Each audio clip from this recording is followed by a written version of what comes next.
네, 오늘 영상은 콜드카드 사태에 대해서 좀 다루도록 하겠습니다. 해킹 사건이죠. 그래서 콜드카드 MK2, MK3, MK4 같은 데서 비트코인 유출이 발생을 했습니다.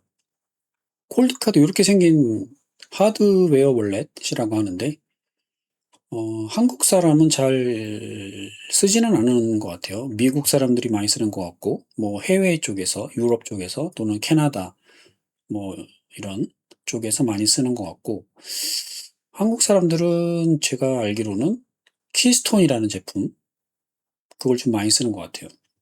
그 외에는 이제 제이드, 그다음에 시드 사이너, 뭐 이런 것들 많이 쓰고, 이게 3개 정도 유명한 제품들을 쓰는 것 같고, 제일 많이 쓰는 게 키스톤을 쓰는 것 같습니다. 그래서 한국 사람들한테는 이게 시급한 그런 문제가 아닐 수도 있는데, 이 카드를 쓰시는 분들이 있었다면은 굉장히 놀란 그런 상황이 되겠습니다. 그 원인이 뭐냐면은 그 개발자가 난수 생성기 코드가 있었는데 그것을 건너뛰는 실수를 했어요. 그래서 이 기계 안에 원래 난수 생성기 코드가 제대로 작동이 되도록 했어야 되는데 그게 작동이 안 되고 아주 그 허접한 그 난수 생성기를 우회해서 실행이 되도록 코드가 잘못 여기에 그 펌웨어가 업그레이드를 되는 바람에 이게 문제가 됐습니다. 그래서 결국에는 망했죠. 그렇게 해서 생성을 한 사람들, 지갑을 생성한 사람들은 굉장한 위험에 이제 처하게 된 것이고요. 엔트로피가 낮아서 무작위 대입으로 해킹이 높아진다 이렇게 되어 있는데 이 엔트로피라는 게 있거든요. 이제 이따가도 설명을 드리겠지만 그 좀 난수를 우리가 재현할 수 없고 예측할 수 없는 아주 복잡한 그러한 난수로 이 기기에다가 넣어야 되는데 이 엔트로피가 낮다는 얘기는 복잡하지가 않다는 얘기예요. 예측이 가능하다 뭐 그런 얘기죠. 그래서 그런 경우에는 무작위 대입이라는 걸 통해서 이제 해킹이 될 수가 있는데 그게 무슨 말이냐면은 예를 들면 이런 겁니다. 비밀번호를 우리가 1, 2, 3, 4로 하진 않지 않습니까? 근데 이제 예를 들어서 1, 2, 3, 4로 해놨다고 했을 때 어디 가서 누가 이제 뭐 비밀번호를 한번 눌러봐라 그러면 1, 2, 3, 4는 한번 해보지 않습니까? 그런 경우에 금방 들통이 나겠죠. 또는 4, 3, 2, 1 뭐 이것도 금방 들통이 나겠죠. 그런 식으로 너무 단순하고 예측 가능한 식의 난수로는 이것이 보호가 안 된다는 거죠. 근데 이 경우에는 그 약간 그 내부자 소행일 가능성도 있다. 뭐 이런 얘기가 있는데 그게 무슨 말이냐면 이 기계에 그 일련 번호 같은 게 있거든요. 이 기계의 일련 번호, 그다음에 여기에 사용된 그 칩이 있는데 그 칩의 일련 번호 이런 게 있어요. 그걸로 난수를 생성하는 그런 코드가 있는 거예요. 근데 어, 그걸로 했는데 이것을 만약에 내부자라면은 특히 더 빨리 알아낼 수 있었을 거예요. 그 기계의 일련 번호, 칩의 일련 번호를 내부자는 알고 있었을 가능성이 있기 때문에 그러면 더 빨리 찾을 수가 있는 거죠. 단서가 있으니까. 만약에 내부자가 아니었다면은 이것을 설사 그 난수 생성기가 낮은 엔트로피라고 하더라도 쉽게 찾아내기는 어려워요. 근데 이것을 찾아낸 걸 보면은 내부자 소행일 가능성도 굉장히 높아 보입니다. 요걸 이제 어떤 식으로 하는 거냐면은 그 이 비트코인은 그 트랜잭션에 그 퍼블릭 키 해시가 노출이 돼 있거든요. 그 퍼블릭 키 해시라는 것은 주소인데 그 사람의 주소인데 그 주소에 해당하는 프라이빗 키가 있어요. 그 프라이빗 키를 알면 해킹이 되는 거예요. 그런데 그 프라이빗 키를 알기가 어렵죠. 지금 하다못해 뭐 사토시의 그 비트코인이 100만 개가 있다고 하지 않습니까? 그 사토시의 비트코인 100만 개가 어, 주소가 노출이 돼 있거든요. 그러면 그 100만 개의 그 비트코인의 개인 키를 알아내면 그 100만 개를 가져갈 수 있어요. 그러면 지금까지 벌써 10 몇 년이 지났으니까 사람들이 얼마나 많이 그걸 노렸겠어요. 근데 지금까지 털리지 않았습니다. 그 얘기는 사토시의 이 주소가 노출돼 있어도 그것의 개인 키를 알아낸다는 것이 너무 어렵다는 얘기죠. 예, 아직까지도 그것이 안 되는 거 보면은. 그런 것처럼 이게 쉬운 일이 아닌데 어쨌든 그 주소에 대한 대응되는 그 개인 키를 예측을 하긴 어렵지만 이 해킹 방식은 뭐냐면은 예상할 수 있는 개인 키를 먼저 만듭니다. 그다음에 그걸로 프라이빗 그것의 그러니까 퍼블릭 키 해시를 뽑아보는 거죠. 그러면 그 퍼블릭 키 해시들이 많이 뽑혀 있을 거 아니에요? 그걸 가지고 블록체인에 올라가 있는 주소들을 다 검색을 해보는 거예요. 그래서 비교 검색을 해서 일치하는 키를 찾아내는 거예요. 그럼 일치하는 키를 찾아내면은 그 키의 그 프라이빗 키를 이 해커가 가지고 있으니까 그 비트코인을 탈취할 수가 있는 거죠. 그런 식으로 하는 거예요. 그러니까 예측 가능한 엔트로피를 가진 이 키는 탈취될 위험이 매우 높은 거죠. 그렇기 때문에 엔트로피가 낮아서는 안 되고 굉장히 엔트로피가 높아야 된다는 거죠. 그래서 그런 건데 어쨌든 지금 이번 해킹은 내부자 소행일 가능성도 상당히 높은 게 콜드카드 회사의 내부 정보가 있으면 더 빨리 털 수 있었기 때문에 그 내부자일 가능성도 좀 있다 이런 얘기들도 나오고 있습니다. 그리고 1차 피해가 있었고 2, 3차 피해까지 지금 이어지고 있고요. 그래서 빠른 대처가 필요한데 결국엔 새 지갑으로 옮겨야 된다는 말이죠. 임시적으로 일단 옮겨야 된다. 서둘러서. 그 다음에 이후에 안전한 지갑으로 옮기는 거죠. 일단 임시적으로 옮긴다는 건 뭐냐면은 일단 임시적으로 옮기고 나면은 그래도 예전 엔트로피보다 높은 지갑으로 옮겨 놓은 것이기 때문에 이것이 이제 안전해지는 거기 때문에 그 상태에서 이제 내가 나중에 추구하는 강력한 지갑이 있다면은 그 지갑으로 이제 다시 한번 마지막으로 옮기는 작업을 해야 되겠죠. 그리고 패스프레이즈의 중요성이 여기서 이제 드러났죠. 만약에 이 사람들이 엔트로피가 낮은 상태로 지갑을 생성을 했더라도 패스프레이즈까지 설정을 했다면은 안 털렸을 거예요, 이번에. 왜냐면 패스프레이즈도 이것을 맞추기는 굉장히 어렵기 때문에 이것을 그 패스프레이즈만 설정을 해놨더라도 굉장히 안전했을 겁니다. 근데 패스프레이즈가 단어가 너무 이제 간단하면은 맞출 수가 있고요. 그거보다는 이 패스프레이즈의 단어의 그러니까 철자죠. 철자의 개수가 안전한 것은 25개 이상 이렇게 하면은 안전하다고 합니다. 그건 나중에 좀 설명을 드리고요. 그러니까 패스프레이즈가 25번, 이렇게 하면 헷갈리겠구나. 25번째 비밀번호다 이렇게 얘기를 하거든요. 그러니까 니모닉이 12개짜리가 있고 24개짜리가 있는데 그 24개의 니모닉을 쓴 다음에 하나 플러스 1을 또 추가하는 거예요. 한 개를. 요거를 이제 패스프레이즈라고 합니다. 그래서 이제 25번째 패스워드다 이렇게 말을 하기도 하는데 요 패스프레이즈의 길이 뭐 A, B, C, D 뭐 이렇게 해서 쭉 이렇게 해야 되겠죠?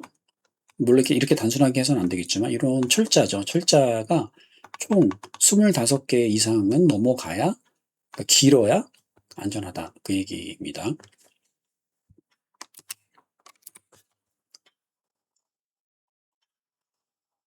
좀 기사들을 좀 몇 개 뽑아봤는데요. 예, 콜드카드 탈취 사건이라고 이제 이게 첫 번째 아마 기사였던 것 같은데 취약한 시드 생성이 원인 뭐 이런 기사가 나왔고요. 콜드카드 제품 이름이죠. 이게 취약한 시드 생성 방식으로 7천만 달러. 지금 현재까지 한 2,000개의 BTC, 2,000개 비트코인을 탈취되는 걸로 나오고 있고요. 이게 지금 1차이기 때문에 이거밖에 안 되고 더 늘어났죠. 2021년 펌웨어 버전 기기에서 발생을 했다. 코인카이트라는 회사, 제조사가 코인카이트입니다. 지금 이것도 문제인 게 이 코인카이트라는 이 회사에 대해서 이게 회사 규모가 작아요. 작기 때문에 이 탈취에 대해서 책임을 진다고 뭐 여기서 얘기를 했지만은 책임을 질 수가 없어요. 이 회사가 돈이 없습니다.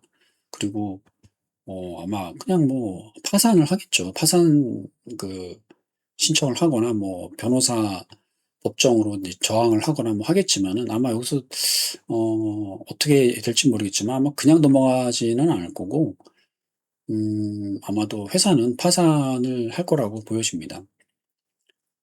근데 책임을 질 수가 없어요. 작은 회사이기 때문에. 어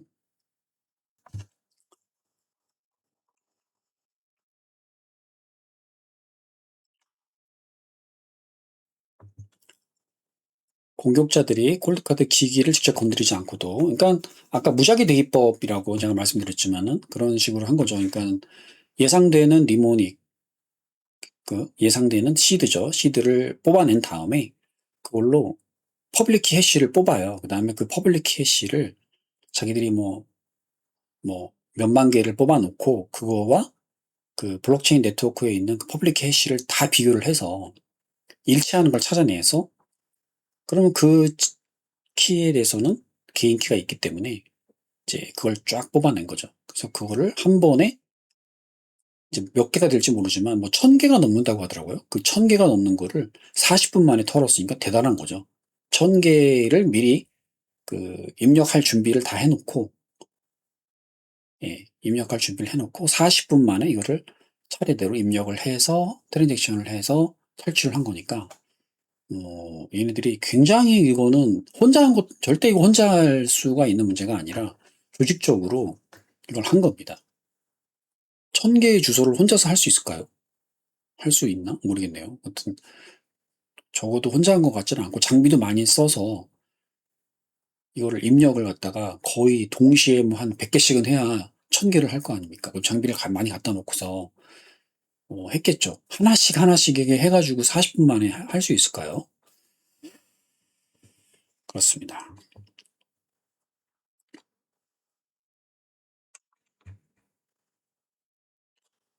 예, 41분이라는 짧은 시간 동안 집중적으로 이루어졌다라는 거죠. 1090 1196개 지갑에서 유출된 것이다. 1000개를 갖다 46분에 한 거예요. 예. 자금 이동 권고, 펌웨어 업데이트 이것도 뭐 하라고 조금 권고했지만 이미 때는 늦었죠. 로돌포 노박 이름도 참 특이하네요. 이 사람이 CEO인데 책임을 지겠다. 예, 책임을 지겠다. 돈이 없죠. 패스프레이즈를 사용하지 않고 자금을 이동해야 된다. 이 패스프레이즈가 되게 중요합니다. 오늘 패스프레이즈에 대해서 드릴 건데요. 자, 또 다음 기사. 이 두 번째죠. 두 번째 또 보도가 또 나온 겁니다. 점점 늘어나고 있었죠. 예, 계속 늘어나고 있다는 겁니다.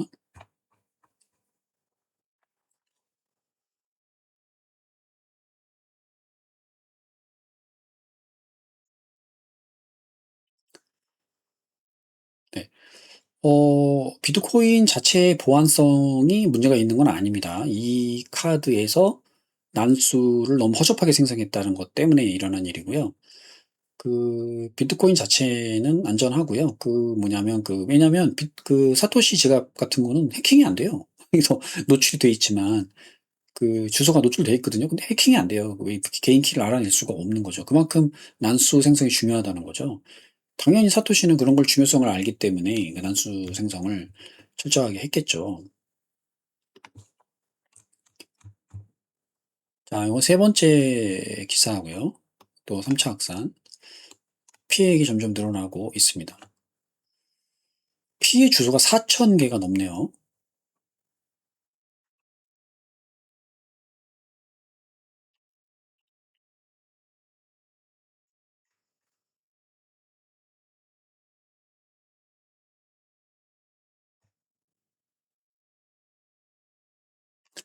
여기 보면은 이제 소수의 수집 주소로 모였지만 첫 번째는 해커가 이렇게 몇 개의 소수의 수집 주소로 모였대요. 근데 이번에는 이제 서로 다른 주소로 분산 이동을 했다. 이제 해커가 이제 야가 진 거죠. 그래서 더 복잡하게 지금 탈취를 하고 있는 거죠. 처음에는 그냥 몇 군데로 해서 보였죠. 근데 이 수집 주소, 얘가 지금 아마, 코인 분석 기관에서 이제 이거를 딱 추적을 하고 있을 거예요. 얘가 다른 데서 환전하지 못하도록.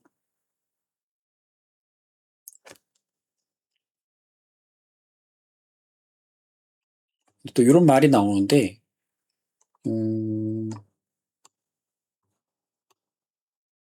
네. 요게 뭐냐면은, 이제 단순 주소로 하지 않았다는 겁니다. 좀 스크립트를 섞어가지고, 실제 그 키를 예측하기가 어렵게 그렇게 지금 만들어 놨어요. 그러니까 이거 쓰기 전에는 이걸 모른다는 거죠. 쓰기 전에는 모르는데, 어쨌든 쓸 때 이미 쓰는 순간에 이제 나타나긴 합니다. 어디로 갔는지가 나타나긴 하는데, 문제는 뭐냐면은, 쓰는 순간에 얘네가 이거를 이제, 어, 세탁을 하는 그런 알고리즘을 사용하고 난다면 찾아내기가 어려울 겁니다.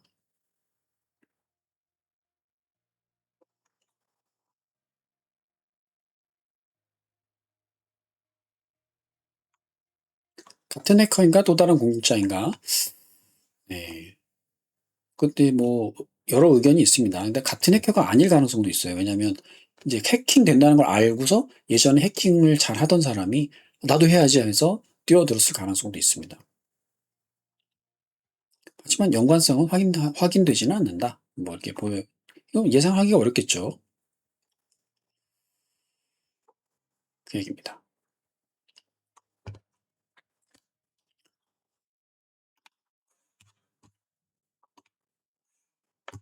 자, 그래서 매우 심각한 상태고요.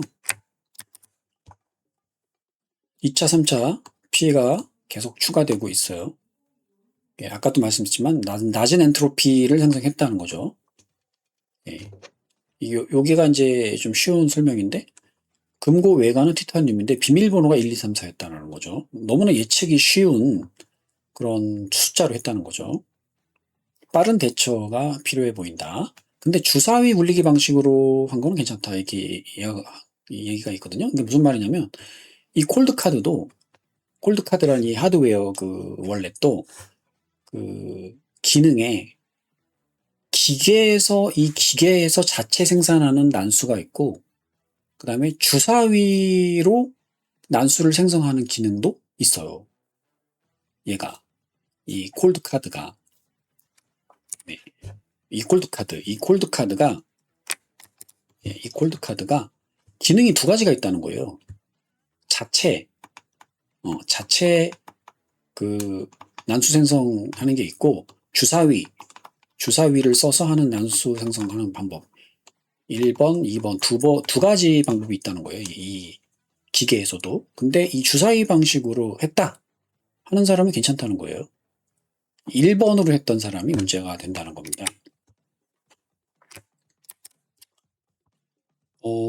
임시적으로 빨리 옮겨야 된다. 시간을 벌어야 되니까. 블루 월렛, 넌처 월렛, 스페로 월렛 이런 걸 활용해라. 그 다음에 이후에 안전한 하드웨어 월렛을 재구입해서 옮겨라 라는 얘기가 되겠습니다.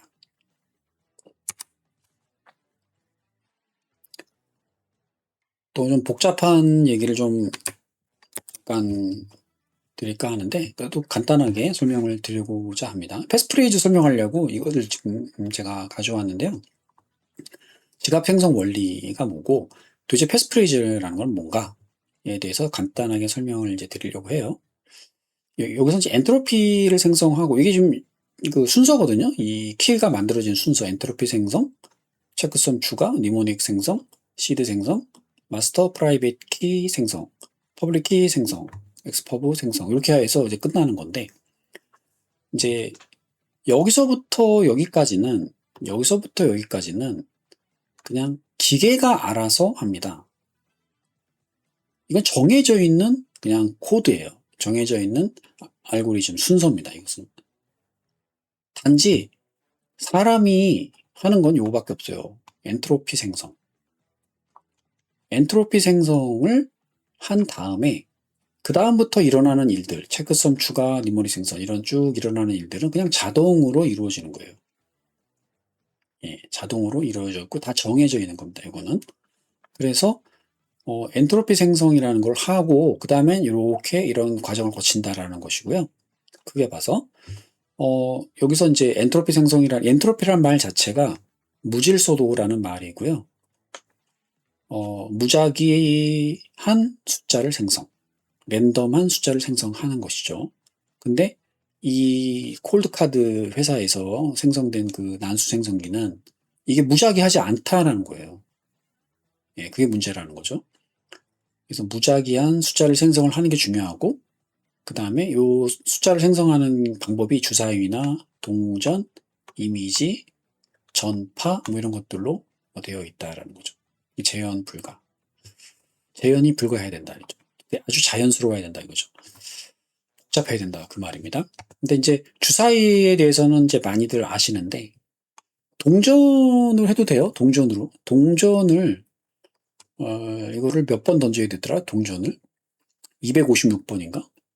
예, 동전을 256번을 던지든가 아니면은 한 500번 정도 던져가지고 동전을 그렇게 해도 됩니다. 앞면 뒷면 이렇게 해가지고 앞면은 0, 뒷면은 1 이렇게 해가지고 256번에서 이제 500번 그의 2배 한 500번 정도를 계속 던지는 거죠. 그래서 나온 숫자 10, 10을 다 적어서 그거를 이 기계에다 입력을 하는 뭐 그런 건데 그렇게 하는 사람은 없겠죠. 그거보다는 이제 주사위가 조금 더 효과가 좀 간단하죠. 주사위가. 그다음에 이미지 전파 이런 게 있는데 여기서 이제 이미지는 요게 좀 괜찮아요. 제가 볼 때는 그 시드 사이너에 보면은 그런 기능이 있어요. 그 여러 가지 그 지갑 하드웨어 월렛 중에서 시드 사이너에는 그 기능이 있는데 다른 제품도 그 기능이 있는 제품이 있는지 모르겠습니다. 시드 사이너에 있어요. 이게 뭐냐면 사진을 찍어요. 사진을. 그래서 내가 뭐 바깥에 풍경을 찍어도 좋고, 뭐 풀밭을 찍어도 좋고, 아니면 내 방에 뭐 옷장을 찍어도 좋고, 아니면 내 방에 뭐 책꽂이에 있는 책들을 찍어도 좋고, 아니면 그냥 컴퓨터 화면에 뭐 이렇게 신문 기사 같은 거가 떠 있는 걸 놓고 그 컴퓨터 화면을 그냥 찍어도 좋습니다. 그 찍으면은 그 이미지 파일이 생길 거 아니에요. 근데 그 이미지 파일은 카메라가 정확하게 이렇게 깔끔하게 찍을 수가 없기 때문에 약간 노이즈도 들어가 있고 뭐 기울기가 정확하지도 않고 약간 삐뚤빼뚤 이렇게 찍히기도 하고 그래서 그런 것들이 자연스럽게 자연적인 그런 난수로 여겨져요. 그래서 그것을 그렇게 찍은 다음에 그것을 이제 자기네만의 알고리즘으로 이제 잘라요. 뭐냐면 이제 그걸 뭐라고 하더라? 해싱을 해요. 해싱을 해서 이제 264비트, 그러니까 256비트로 만들죠. 그 이미지를 해싱을 해서. 그러면은 굉장히 엔트로피가 높은 그런 게 나와요. 그래서 그 이미지로 하는 방법이 있습니다. 그래서 그 시드 사이너 같은 제품 있거든요. 시드 사이너. 이런 것들이 가격도 별로 안 비싸요. 시드 사이너가. 뭐 6만 원인가? 뭐 4만 원인가? 6만 원인가? 뭐 그랬던 것 같은데. 이 시드 사이너 이 제품이 이미지로 하는 그런 게 있어서 좀 편리합니다, 이게. 그리고 괜찮아요. 엔트로피가 굉장히 높아요. 이 이미지로 하기 때문에. 그런 게 있고요. 그리고 전파로 하는 것도 있어요. 이게 이제 키스톤 많이 쓰시는 한국 분들이 많이 쓰시는 키스톤인데 그 키스톤을 그 하드웨어 월렛을 켜놓고 전원을 켜요. 킨 다음에 얼마큼 놔둬야 되는지 모르겠는데 좀 오래 놔두면은 엔트로피가 높아져요. 그러니까 키자마자 키를 생성하면 엔트로피가 낮아서 안 된다고 하더라고요. 키자마자 하면 안 되고 최소한 30분 정도를 켜둬라 이거죠. 켜두면은 얘가 엔트로피를 모아요. 그래서 복잡한 엔트로피가 충분히 모이면 그 다음에 그걸로 그 상태에서 키를 생성하면은 엔트로피가 높은 그런 키가 나옵니다. 그러니까 주사위도 예를 들어서 주사위를 뭐 10번 던지는 거랑 50번 던지는 거랑 100번 던지는 거랑 점점 엔트로피가 높아지거든요. 많이 던질수록. 그렇게 하듯이 이 제품, 이 키스톤이라는 제품에서 전파를 가지고 갈 때도 이것이 이제 그 시간을 좀 들어야 이게 주사위를 여러 번 던지는 것처럼 엔트로피가 좀 높아집니다. 근데 이 전파가 무슨 말인지 모르실 텐데 그 칩 안에, 그러니까 기계 안에, 그 키스톤 기계 안에 전파 발생 장치가 있어요. 근데 이 전파라는 게 아시다시피 주파수가 이렇게 있잖아요. 주파수가 있으니까 굉장히 그 주파수가 막 움직이거든요, 이게. 깔끔하지가 않고. 그거를, 시간별로 한 초별로인가? 하여튼 탁탁탁탁 자르는 거예요. 그러면 이게 그 주파수의 그 상태가 일정하지가 않은 주파수들이 계속 그 인코딩이 되거든요. 그걸 모아가지고 한 30분치를 모으면은 상당히 복잡한 그 숫자가 될 거고요. 그걸 가지고서 엔트로피를 만드는 거죠. 그래서 전파 방식도 괜찮습니다. 그래서 키스톤에서 해킹됐다는 얘기 들어본 적이 없죠. 그 자체 지갑으로 생성을 했어도. 근데 이제 문제가 뭐냐면 키자마자 키를 생성하시는 경우가 있어요. 그거 문제가 좀 있다고 하더라고요. 너무 엔트로피가 낮기 때문에 켜서 한 2, 30분 정도 가만히 놔둬서 그것이 충분히 엔트로피가 생성됐을 때 키를 생성해라. 그런 얘기가 있어요. 예, 왜냐하면 켜두면 얘가 엔트로피를 생성하거든요. 그래서 그런 방식인데 키스톤 쓰시는 분들은 참고를 하시고 시드 사이너는 이미지 이렇게 두 가지가 있는데 이 키스톤이나 이 시드 사이너 둘 다 주사위 던지는 방식도 포함이 되어 있습니다. 이 주사위 던지는 방식은 어느 하드웨어 원래식은 포함이 되어 있어요. 그래서 우리가 만약에 한다 그러면 일반적인 분들이 한다 그러면 반드시 주사위 던지기로 하셔라. 100번을 던져라 하는 거예요. 100번. 주사위 100번을 던지는 겁니다. 네, 100번. 주사위 100번을 던지세요.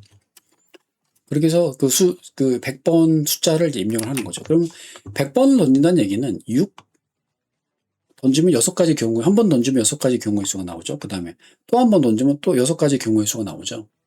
예. 그또 3번 던지면 또 거기에 또 6가지 경우의 수가 또 생기죠. 계속 이렇게 올라가요. 그래서 100번 던진다는 것은 6의 100승을 얘기합니다. 6의 100승이에요. 6을 100번 곱한 거예요. 그럼 얼마나 복잡한 경우의 수가 나오겠어요. 그죠? 굉장히 복잡한 경우의 수 중에 하나가 나오겠죠. 그렇게 해서 굉장히 그 높은 엔트로피를 보장을 해야 된다는 것이죠. 그렇게 해서 엔트로피가 만들어지면 끝나는 거예요. 사람이 할 일은 여기서 끝이에요. 요걸로 끝이고, 요 다음부터는 그냥 일사천리로 그냥 자동으로 되는 거죠. 체크섬을 추가하고, 뭐, 니모넥을 생성하고, 이렇게. 이 부분에서 문제가 생기면은 여기서 해봐야 아무 소용이 없는 거죠. 그래서 엔트로피 생성이 가장 중요하다는 말씀을 드리고, 요렇게 요 과정을 이제 거친다라는 거죠. 근데 여기서 이제 한 가지 중요한 게 바로 요 부분입니다. 시드를 생성할 때, 요런 알고리즘을 쓰거든요. 이 PBKDF2라는 요런 알고리즘을 쓰는데, 뭐, 패스워드 베이스드 키 데리베이션 펑션 2다 뭐 이런 건데, 뭐, 자세한 건 저도 모릅니다만은, 이제 중요한 건 뭐냐면은, 이 시드를 생성을 할 때, 요렇게 생성을 해요. 패스워드 플러스 솔트를 넣어서 그 다음에 512비트로 만든다라는 거죠.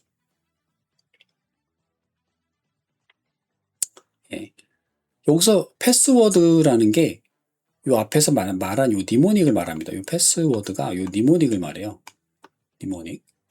니모닉이라는 건 요 앞에 설명 나오지만 264비트의 어떤 그 패스워드입니다. 숫자죠, 숫자. 요게 니모닉이에요. 264비트를 24개의 단어로 표현한 게 니모닉이거든요. 요거를 24개의 단어, 요 단어 니모닉 생성하고, 요 니모닉 생성한 걸 여기다 이제 넣는 거죠. 요게 24개 단어죠. 패스워드죠. 요걸로 시드를 생성할 수 있어요. 원래 이제 이번에 털린 사람들은 전부 다 이 패스워드만 넣어서 생성을 한 사람들이죠. 근데 여기다가 솔트라는 걸 칠 수가 있어요. 소금을 친다는 거죠. 솔트를 넣을 수가 있어요. 그걸 이제 패스프레이즈라고 하는데, 소금을 쳐도 되고 안 쳐도 되죠. 쳐도 되고 안 쳐도 돼요. 보통 안 치고 하죠. 많은 분들이. 그래도 어차피 똑같은 시드가 나오긴 하는데, 문제는 뭐냐면 솔트를 치면 이게 조금 더 엔트로피가 더 올라가요. 그리고 이 솔트를 치면 나중에 니모닉이 유출됐다고 하더라도 이 솔트를 못 맞춰서 해킹이 안 되는 그런 경우가 있어요. 이 솔트 때문에. 이 소금 때문에, 이 솔트 친 것 때문에 탈취를 못 하는 거예요, 해커가. 니모닉까지는 알아냈어요. 근데 이걸 못 하는 거죠. 솔트에서 막히는 거죠. 그래서 이 패스프레이즈라는 것이 필요하다는 거예요. 이번에 하신 이 위험에 처한 분들도 패스프레이즈라는 것을 추가했으면은 안 털렸을 거예요. 이 패스프레이즈를 하지 않았기 때문에 이제 털리신 분들은 다 패스프레이즈 안 한 분들이에요. 그래서 패스프레이즈를 이제 하시는 게 좋다라는 거를 제가 설명을 드리는 겁니다. 그래서 더 이게 보안을 강력하게 만듭니다. 이렇게 해서 하면은 이제 되는 거죠. 여기서 이제 패스프레이즈는 기록을 금지하고 기억으로만 해야 된다. 이 말이 되게 중요한데, 그 패스프레이즈가 니모닉을 우리가 어디다 종이에다 써놓잖아요. 또는 뭐 스틸 월렛이라고 해가지고 스테인레스로 된 그 얄팍하게 된 그 카드처럼 생긴 그 월렛이 있잖아요. 거기다가 내 그 글자, 그 니모닉 세트를 거기다가 새겨서 넣기도 하고 조각을 넣어서 그것을 이제 나사로 조여서 이렇게 딱 고정해 놓기도 하고 그런 그 스테인레스로 만든 그 스틸 월렛이 있어요.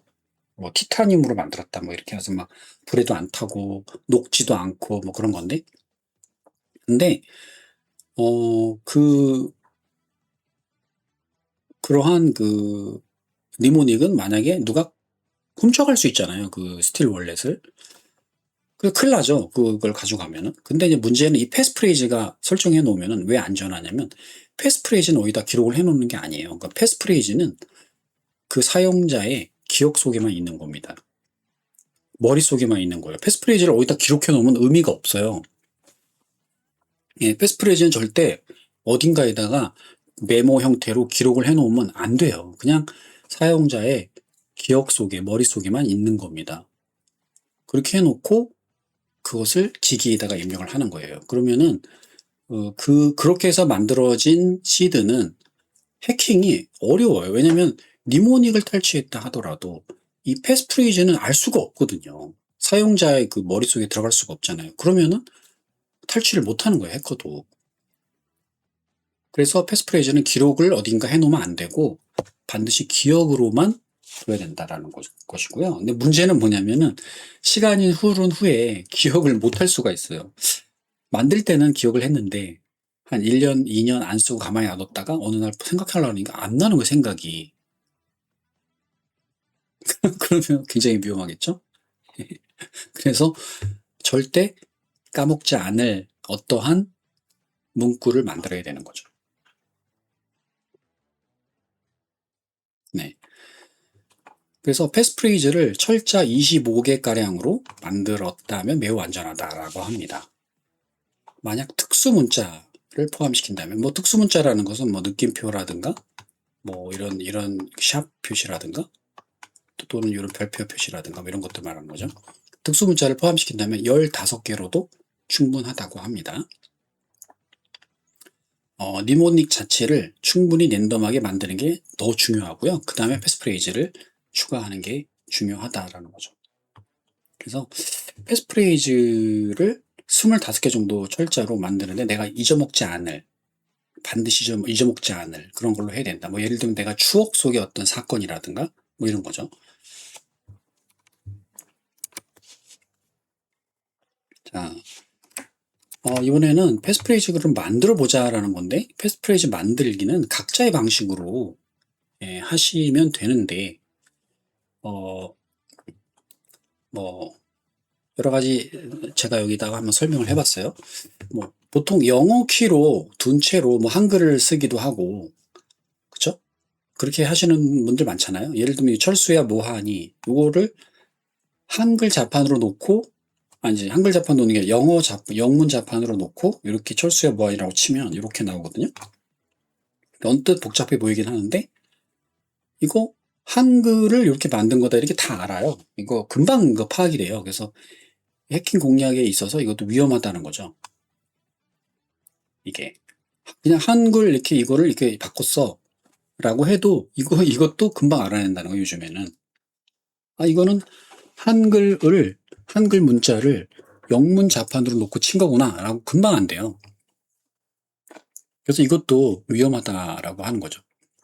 그 밑에는 제가 영문을 한글 발음으로 썼거든요. 철수야 모한이 이렇게 했어요.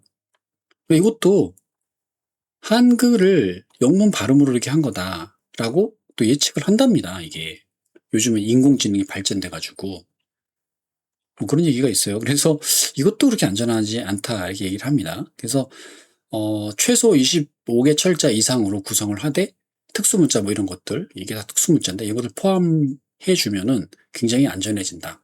공백도 철자로 봅니다.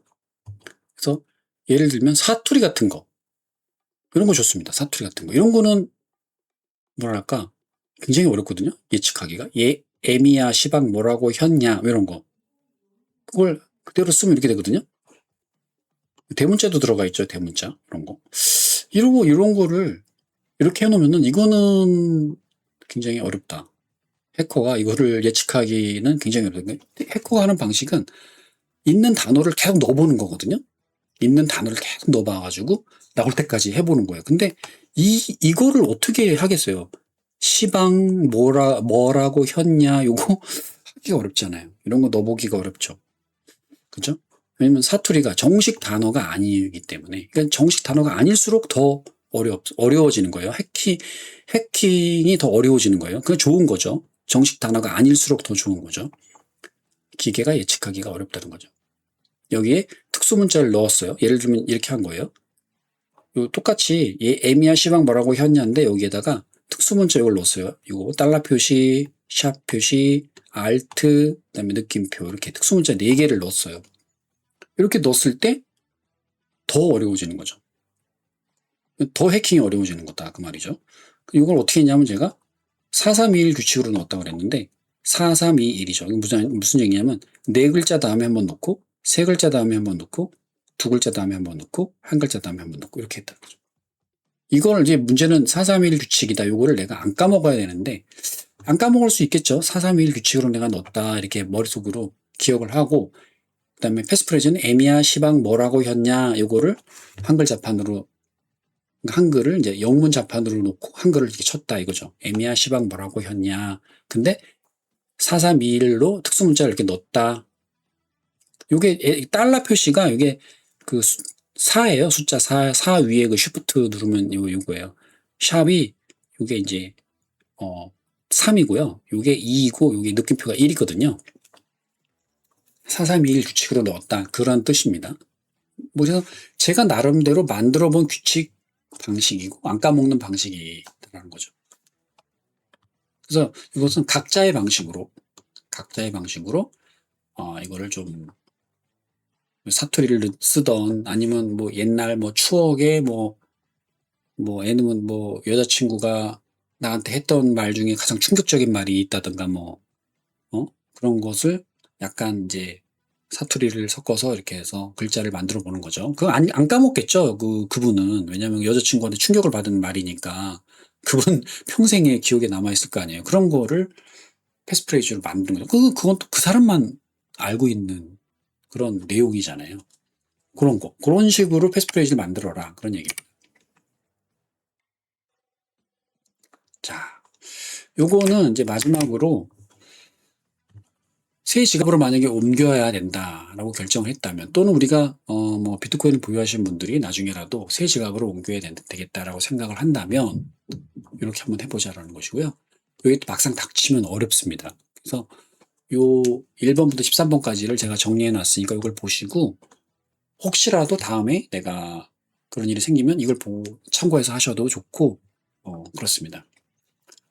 일단 급하다 그럴 경우에는 이런 겁니다. 임시 소프트웨어 월렛에다가 옮겨 놓는다라는 거죠. 임시 소프트웨어 월렛. 그러니까 블루 월렛이나 뭐 넌척 월렛이나 또 스페로우라는 것도 있어요. 그런 월렛. 그 인터넷에 다운받아서 할 수 있습니다. 이런 거는. 금방 설치도 되고 하니까.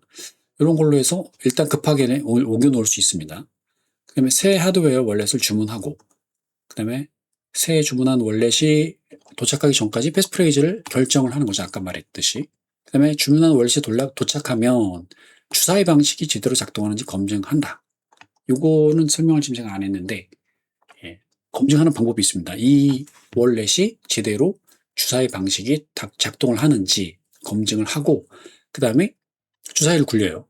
100회 이상 굴립니다. 그러니까 그 값을 기기에 입력을 하죠. 여기까지 하면 끝나죠. 그 다음은 이 기기가 알아서 다 키를 생성을 하죠. 그 다음에 그 패스프레이즈를 넣고, 그 패스프레이즈가 끝나면은 이제 최종 키가 생성이 되는 겁니다. 예, 그럼 니모닉은 종이에다 다 옮겨졌고, 마스터 핑거 프린터, MFP라고 하는데, 마스터 핑거 프린터를 잘 적어 놓습니다. 이렇게 해놓고, 기기에서 키를 한번 삭제를 해보고, 종이에 메모한 니모닉으로 복구되는지 한번 해보세요. 복구가 돼야 됩니다. 복구가 잘 됐고, MFP도 똑같이 일치한다. 아, 그러면은 내가 키를 잘 적어 놓은 것이구나. 라는 것이 확인이 되는 것이고, 그러면 이제 내가 키를 잘 적어 놨으니까, 종이에다 적어 놨으니까, 이제 이 키를 중심으로 나는 이 지갑을 내가 옮겨 놓으면 된다. 이렇게 하면 되겠죠? 그래서 복구 확인을 그렇게 할 수 있다는 거예요. MFP를 일치하는지를 보면은. 자, 그 다음에 이제 지갑이 생성됐으니까, 이제 확인이 됐으니까, 그 다음에 옮기는데, 소량을 먼저 옮긴다. 이동을 시켜보는 거예요. 잘 되네. 확인되고, 그럼 조금 더 많이 옮겨봅니다. 잘 되네. 예, 그 다음에 마지막으로는 전체를 다 송금한다. 한 번에 다 하지 마시고 조금씩 해보시라는 거예요. 확인을 해보시라는 거죠. 그렇게 해서 끝이 되는 것이죠. 요 과정에서 소량을 옮기는 과정에서 문제가 생긴다면 다시 1번부터 다시 잘 확인해 보시고, 확인을 다 되면 이제 마지막 13번을 하는 거죠. 이렇게 하는 방식으로 할 수 있다는 것인데요. 여기서 이제 주사위 작동 방식을 제대로 작동하는지 검증하는 요것이 지금 문제인데요. 요것을 어떻게 하는지 조금 알려드려야 될 것 같아요. 여기 이안 콜먼이라는 그 사이트가 있습니다, 여러분. 이안 콜먼이라는 사이트. 보시면 여기 좀 주소가 이렇게 있죠. http iancolman.io라고 이 주소로 정확한 이 주소로 들어가셔야 됩니다. 이거 유사한 주소로 잘못 들어가시면 안 되고 정확하게 이렇게 iancolman.io 요 스펠링을 잘 보시고요. 여기 보시면은 뭐 BIP39라는 요런 그 링크가 있죠. 여기로 들어가 보시면은 이런 식으로 그 니모닉을 만들 수 있는 이런 게 있거든요. 그래서 여기서 보시면은 요건가? 이렇게 누르시면은 엔트로피를 넣을 수 있게 뭐 이렇게 돼 있어요. 그리고 리모닉 렌즈를 이제 24워드로 바꿔 놓고요. 예, 이런 식으로 해놓고요. 이런 게 있습니다. 이런 게 있어가지고 여기서 보면은 주사위를 여기다 이제 넣는 건데, 예를 들어서 예를 들어서 뭐 5가 나왔다 그러면 이제 5를 넣겠죠. 이렇게 5. 예. 5만 넣어도 이렇게 뜨거든요. 하나, 둘, 셋, 넷, 다섯, 여섯, 일곱, 여덟, 아홉, 열, 열하나, 열둘, 열세, 열네, 열다섯, 열여섯, 열일곱, 열여덟, 열아홉, 스물, 스물하나, 스물둘, 스물세, 스물네 개. 예. 5 하나만 넣어도 이렇게 떠요. 당연히 이렇게 만들면 안 되겠죠. 이렇게 만들면, 그 니모닉 24개를 이렇게 만들면 안 되겠죠. 여기 지금 5를 넣었을 때 이렇게 나왔거든요. 요게 무슨 말이냐면은, BIP39 표준이 이렇다는 거예요. BIP39라는 이 표준이 있거든요. 그러니까 이 하드웨어 월렛들이 이 표준에 맞춰서 제작이 되고 있어요. 그래서 이 BIP39 표준에서는 이런 니모닉 세트를 만들었다는 거죠. 뭘로? 5로. 여기 보면 업셋, 뭐 해머 이렇게 되어 있죠. 근데 이걸 5를 하나 더 쳐볼까요? 5 하나 더 쳐. 이번엔 3, 3, 5, 3. 이렇게 해서 3. 그러면 그 다음에 전혀 다른 게 또 나오죠. 추수 이렇게. 5, 3. 이렇게. 그래서, 내 그 주사위를 이제 칠 때 그 기계에서 내가 산 그 하드웨어 월렛에서 주사위를 칠 때. 근데 제가 보통 그 주사위에서 50번 이상을 넣으라 이렇게 나오기 때문에 이걸 한 50번을 넣어야 돼요. 그러니까 지금 이안 콜먼 사이트에서는 이렇게 두 개만 넣어도 이렇게 니모닉을 생성해 주잖아요. 근데 그, 하드웨어 월렛 우리가 사서 구입하신 분들, 뭐, 콜드카드건, 뭐, 키스톤이건, 뭐, 제이드건, 그 다음에 또 뭐, 또 뭐가 있었죠? 시드 사이너건 간에, 이렇게 두 개 넣어가지고 니모닉을 생성해 주지는 않을 거예요. 제가 알기로는. 그래서 한 50번 이상을 해야 될 것 같은데, 그래서 그거를 여기서 똑같이 50번을 넣는 거예요. 그래서, 자, 5를 5번 넣는 거예요. 그러니까 5, 5, 5, 5, 5, 번 넣었죠? 그 다음에 4, 4, 4, 4, 4. 그 다음에 다시 5, 5, 5, 5, 5. 그죠? 4, 4, 4, 4, 4. 그럼 이게 10번인씩이잖아요. 지금 20번 넣었죠? 다시 5, 5, 5, 5, 4, 4, 4, 4. 30번 넣었죠? 5, 5, 5, 5, 4, 4, 4, 40번 5, 5, 5, 4, 4, 4, 4, 4.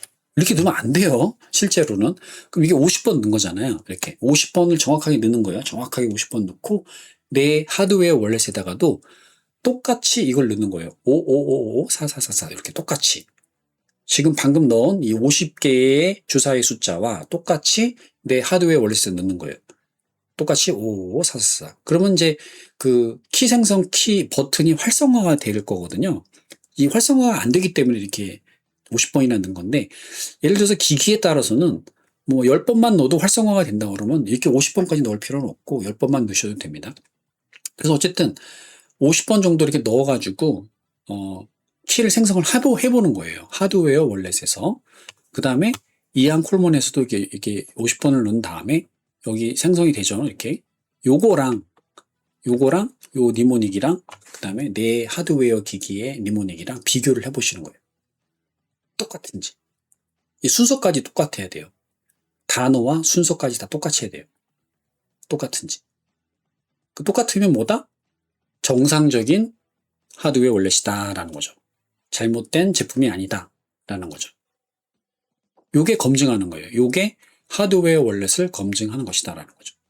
이렇게 해서 하드웨어 월렛이 정상적인 니모닉을 생성하고 있다라는 것을 확인을 하면 그 다음에 이제 안심을 하고 본격적인 내 시드를 생성하는 거죠.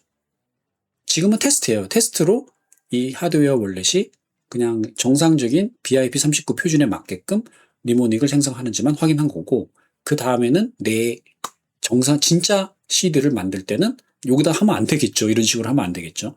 그때는 이제 따로 해야 되고, 단지 여기까지 한 작업은 내 하드웨어 월렛이 정상적인 제품이다라는 것만 확인하는 거죠. 제대로 작동하는지 검증하는 방법에 대해서 설명을 드린 것이고, 그렇게 해서 검증이 잘 됐을 때 이제 본격적으로 이제 5번부터 하라는 겁니다. 주사위를 굴려서 실제로 기기에다 그걸 입력하는 거죠. 100번 이상을 굴려서 입력을 하는 겁니다. 요게 이제 이 5번부터는 되게 진지하게 해야 되는 거예요. 5번하고 6번, 요거는 굉장히 진지하게 5번, 6번, 7번 이렇게 되게 진지하게 해야 되는 작업입니다. 여기서 100회, 주사위를 100번 던진다고 그랬는데 요거를 이제 조금 쉽게 하려면 주사위를 5개를 사시면 돼요. 5개. 다이소에서 사시면 됩니다. 다이소에서 주사위 5개를 사서 던지면은 이것을 몇 번 던지면 될까요? 20번 던지면 되겠죠. 20번. 그죠? 5개씩 20번 던지면 100개가 되는 거잖아요. 그래서 던져서 그거를 이제 100개를 넣어서 하는 건데, 이것도 5개를 던진 다음에 그 순서를 어떻게 할 거냐 애매하잖아요. 그래서 이것을 하는 좋은 방법은 상자각 같은데, 조그만 상자각 같은 데다가 주사위를 넣어가지고 막 흔드는 거예요. 막 흔들어서 그 상자각 안에서 일렬로 놔지게끔 살짝 기울여가지고 이게 잘 흔들어서 잘 놓는 거예요. 이게 이게 안에서 뭐랄까, 이게 움직임이 없게끔. 느낌 있잖아요. 이렇게 흔들다 보면은 일렬로 맞춰질 때가 있을 거 아니에요. 예. 그렇게 해서 그때 뚜껑을 이제 열어보는 거죠. 열어보면은 일렬로 쭉 돼 있는 그 순서대로 주사위 그 지기에다가 하나씩 하나씩 하나씩 입력을 하는 거예요. 뭐 5, 3, 1, 4, 5 뭐 이렇게 돼 있다. 그러면 그대로 입력을 하는 거죠. 예. 그런 식으로. 내가 근데 그 주사위를 내 손으로 이렇게 하는 건 좋지 않아요. 그러니까 주사위를 던졌어요. 그래서 주사위가 쭉 나왔잖아요. 근데 내 손으로 그걸 일렬로 놓는 것은 인간의 그 특성이 들어갈 수가 있기 때문에 별로 좋지 않다는 거죠. 그렇게 인간이 개입하지 않고 그냥 상자각을 흔들어 가지고만 나올 수 있게끔 일렬로 배치가 될 수 있게끔. 근데 사람이 조작할 수 없잖아요. 흔들어 가지고 우연히 일렬로 맞춰주는 거잖아요. 그렇게 하는 방식으로 하라는 거죠. 내가 내 손으로 이거 일렬로 이렇게 맞추면은 또 내 개인의 감정이 들어가기 때문에 별로 좋지 않다. 뭐 이런 방식으로 해서 5개씩 던져서 20번을 던지는 방식도 괜찮다. 아니면 주사위를 그냥 하나를 가지고 100번 던지는 것도 괜찮습니다. 이거 금방 합니다. 100번이라는 게 그렇게 뭐 오래 걸리지 않아요. 예, 이거 중요한 키 시드이기 때문에 이거를 귀찮다고 생각하시면 안 된다. 예, 그래서 요즘 제대로 작동하는 방법, 검증에 대해서 설명을 좀 드렸습니다. 그래서 막상 닥치면 어렵기 때문에 이렇게 한번 정리를 해봤습니다. 이런 식으로 한다. 그래서 한번 연습을 좀 해보셔야 됩니다. 그냥 뭐 쉽게 되는 게 아니고 조금씩 연습을 해보시고 소량을 먼저 보내보고 약간 더 많은 양을 보내보고 잘 되는지 오케이가 2번 떴다 그러면 그때서 비로소 전체를 점검을 하셔라. 이런 말씀을 드리겠습니다. 오늘 콜드카드에 대해서 한번 사고가 있어가지고 설명을 드렸습니다. 부디 이 한국 사람들 많이 안 썼기 때문에 다행이라고 생각하는데 부디 어떠한 사고가 없으셨기를 바라고 정말 중요한 것은 엔트로피를 주사위를 굴려서 해야 된다. 현재로서는 그렇습니다. 이런 방법을 쓰셔야 된다는 것을 말씀을 드리겠습니다. 예, 오늘 영상은 여기까지 하겠습니다. 감사합니다.